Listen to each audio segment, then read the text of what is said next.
Si la CEDEAO voulait attaquer les pays de l'AES, c'était en soutien aux terroristes.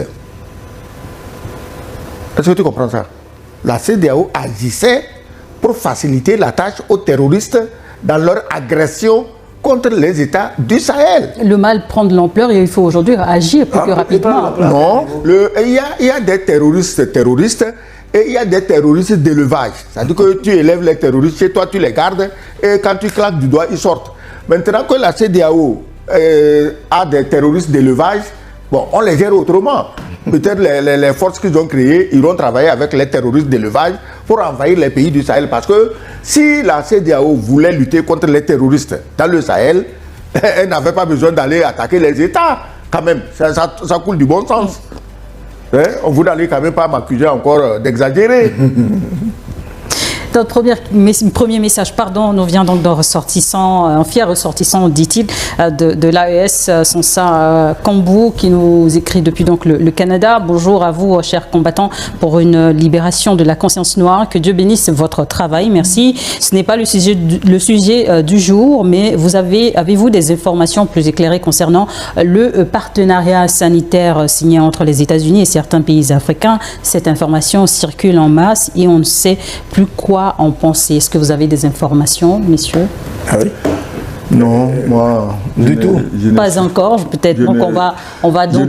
Non, je ne sais rien, mais ces partenariats, je crois qu'il est du devoir de nos dirigeants de vérifier de quoi il s'agit. On ne va pas encore nous faire le coup du Covid-19. Qu'on a cultivé exprès dans les laboratoires. Tu sais que si la Russie n'était pas intervenue en Ukraine, c'est là-bas que ces gens-là avaient mis des laboratoires pour inventer d'autres virus qui seraient déjà venus et qui seraient plus virulents que le Covid-19. La Tanzanie, dernièrement, avait refoulé un partenariat avec la fondation Bill Gates. Ouais, la fondation Bill Gates fait partie des gens qui veulent réduire la population mondiale à 500 millions d'habitants. Donc si tu vas faire coopération avec des gens comme ça, c'est que toi-même, tu as signé ton arrêt de mort. Il y a le même programme que Ibrahim Traoré, a fait arrêter au Burkina Faso sur le plan sanitaire, justement, parce qu'il y avait des soupçons d'actes pernicieux liés donc, à ces genres de vaccination ou d'inoculation. Je crois que c'était lié aux moustiques, un truc comme ça, exactement. Dont je ne me rappelle pas. Actualité que nous allons également suivre de près et vous apporter plus d'éléments concret. Un autre message donc qui nous vient de Mahaman Mbarakou de Bamako au Mali. Bonjour le plateau, encore au rendez-vous de l'Afrique des consciences. Madame, vous nous avez beaucoup manqué. Merci beaucoup. Et nous sommes très reconnaissants à Niod pour son engagement panafricain. Je crois que le médiateur de la CEDEAO est bien conscient que les États du Sahel ne reviendront pas. Il faut plutôt explorer les domaines de coopération entre les deux entités. Voilà, c'est tout ce qu'on peut espérer. Et puis ce sera une bonne chose. Et puis ça lui permet, en tant que médiateur nommé, d'avoir encore un peu de ressources, puisqu'il doit être bien rémunéré pour faire son boulot, c'est tant mieux. Voilà. Bonjour à tous les internautes ainsi qu'aux invités présents sur le plateau.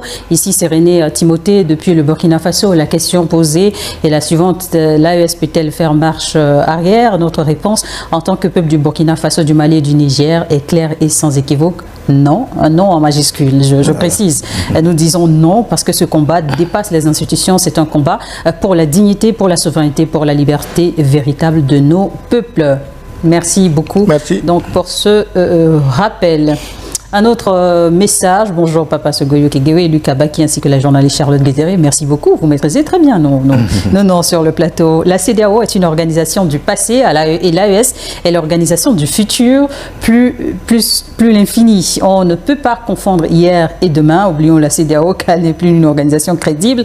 Ne faites pas de manipulation d'essence à côté du feu. C'est monsieur Ogou béninois depuis Boaké en Côte d'Ivoire.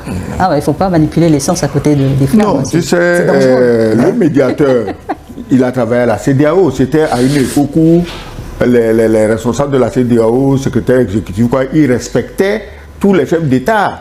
Est-ce que Lansana Kouyaté, il respectait tous les chefs d'État? Ce n'était pas l'époque où les militaires étaient vus comme des catastrophes. C'est ce que les démocratiquement élus sont en train de faire. Ils ont dénaturé la structure, ils ont perverti, prostitué la structure. Et qui les écoute encore? Si aujourd'hui il y a un référendum dans ce qui est de la CEDEAO, pour voir si la CEDEAO continue ou bien elle s'arrête, mais elle s'arrête 80% des votes. sinon plus. Bonjour niveau de forum, parfois j'ai l'impression comme si la CEDEAO ne voit plus correctement l'évolution dans le Sahel, sinon elle devrait savoir depuis que l'AES ne reviendra jamais en arrière, et donc moi je propose à la CEDEAO de laisser l'affaire de médiation et plutôt opter pour une collaboration juste et durable afin que nous, les pauvres aussi, nous puissions circuler librement dans l'Afrique de l'Ouest pour trouver à manger à notre faim. Un message qui nous vient de Yaoundé depuis Védila. Nous sommes à Lomé, au Togo. Guinée-Conakry, l'ancien Lanissé Traoré, bonjour au forum, bonjour mes aimables débatteurs et à l'épulence. Voilà, mes excellences, le Baobab Sogoyou et l'infatigable Lucas Baki. Il n'y a plus de mieux à expliquer sur ce plateau concernant les contraintes entre l'AES et la fameuse CEDEAO.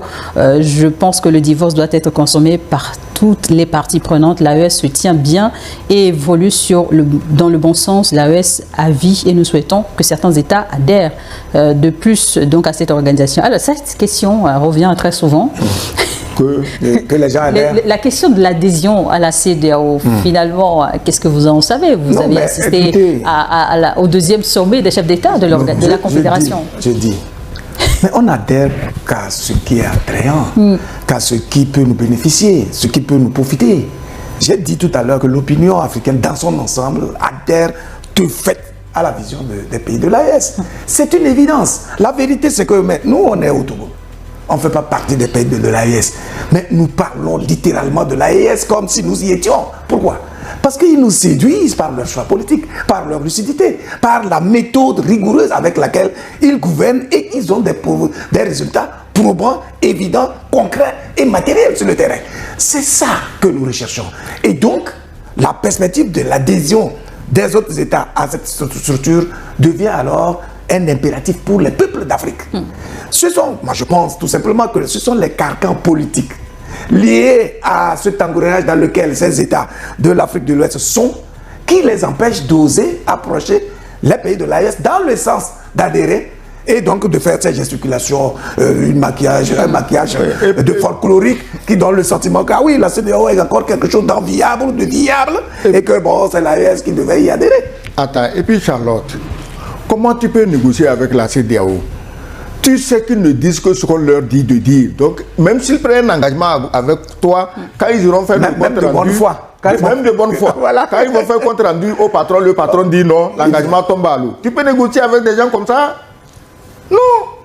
Ce ne sont pas des gens crédibles. Tu négocies. Moi, si c'est pour négocier avec la CEDEAO, dans ce cas, que l'AES négocie directement avec Paris. Voilà.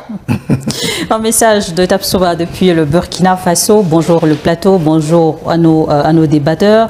Encore félicitations à vous. L'AES ne pourra au grand jamais retourner dans la coquille vide de la CEDEAO. Ce président qui osera penser à un tel sacrilège, dit-il, perdra, excusez-moi, son pouvoir dans les 24 heures de sa décision, car c'est une volonté manifeste des populations qui a abouti à ce retrait glorieux de la coquille vide. Ah ouais.